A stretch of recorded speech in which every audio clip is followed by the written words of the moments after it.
Hi guys, welcome to Gemma in Singapore. I'm Gemma and me and my husband moved to Singapore in December 2018, so we moved Christmas week. So it's just to give you a little bit of background about what I'm doing with this channel and what the point of it is. So we moved to Singapore Christmas week, like I said, and we didn't know anything about it.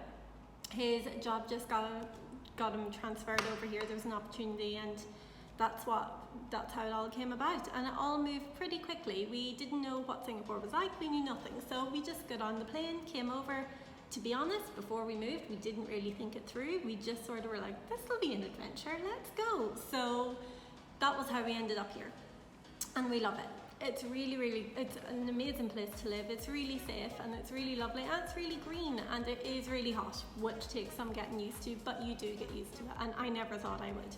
So it's one of those places that when we first moved here, we did a lot of exploring and there's lots to see. It's a really well organized country. There's everything and everything works really well. So when we first moved here, we did lots of sightseeing and we went around and seen a few different places, and it was Christmas week, so it was the holidays. So it was a bit of a change. Christmas Day, all the shops were open. We went shopping on Christmas Day, which is really bizarre. It doesn't feel right. I was actually shopping for his Christmas present on Christmas Day. And then what happened was we got a flat. Christmas was over, the buzz was over. And then what happened was we had to settle into real life. So I didn't have a job. I was at home every day. So I just went mad trying to get a job. So I applied for lots of things, and I applied for every day. I was doing job applications. I was trying to find different jobs. I was approaching recruitment specialists, trying to get jobs, and nothing. After 2 months, still nothing. So it just started to get really demotivating, because you work really hard, that you spend a lot of time in it, and there was nothing. There was no interviews, no feedback, nothing. And you can't really contact anybody because that's not how it works anymore. There's nowhere for you to contact, and that kind of got to a point where I just got really demotivated at trying to find a job, and I kind of was like, what's the point? I might as well not bother. So after the first few months and having no luck, I started trying to I'd keep my eyes peeled. If a job that interested me came up, I'd definitely look into it and I'd apply, but again, no luck. So what happened then was I started to become lazy. I started to just be in the house.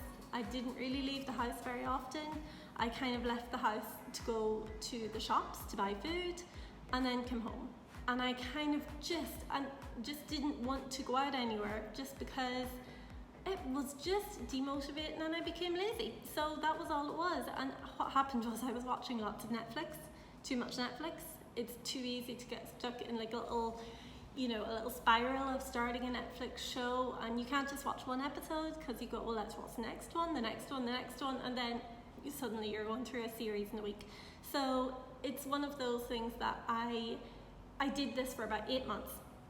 And mentally and physically, it's really bad for you. So mentally, I was becoming really stressed about the fact that I hadn't got a job and the fact that everything had changed, I suppose. I think it was kind of adjusting to us having made such a big move without really having planned it out or having really thought it out and thought what we were giving up to move over. So I think that kind of just got the better of me, and I kind of started stressing about a lot of little things that I shouldn't be stressing about. That didn't help, didn't make any difference. And what happened then was I tried to, in order to get myself out of that, I started doing yoga.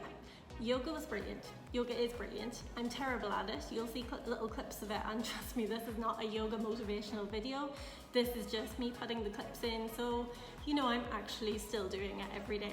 So I'm not good at it. I am not a flamingo. I cannot be on less than 2 feet at one time. I need to have my feet in the ground or I tip over. That's just it.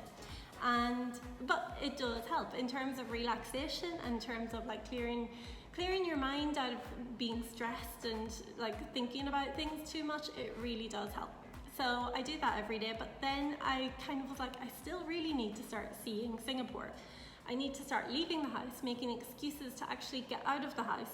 So the point of this video is so I actually give myself places to go every day. So I give myself a mission, somewhere to see, something to do, and something to actually go and have a bit of an experience every day and see the country that I'm living in, as opposed to just staying at home and watching Netflix, which I could do anywhere.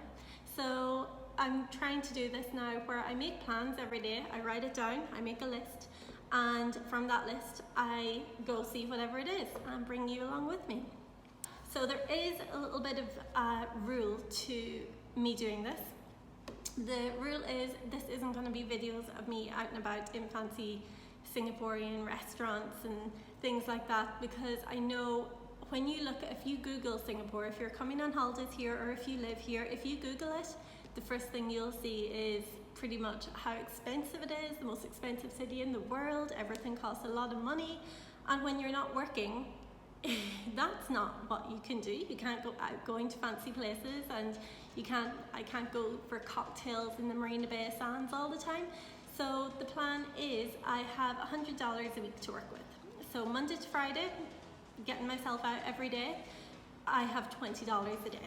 So there is a loophole. If I want to do something a little bit more expensive, a little bit that I kind of am excited about, I can just spread the money out over the week. So I can a few days out, maybe in the Botanic Gardens that doesn't cost anything, or a few days doing something without spending money. And if I do that, then I can use more of the money in another day. But the rule is pretty much over the 5 days, I can't go over the $100. So it's just to keep me kind of being creative, and also to not get carried away while I'm not working.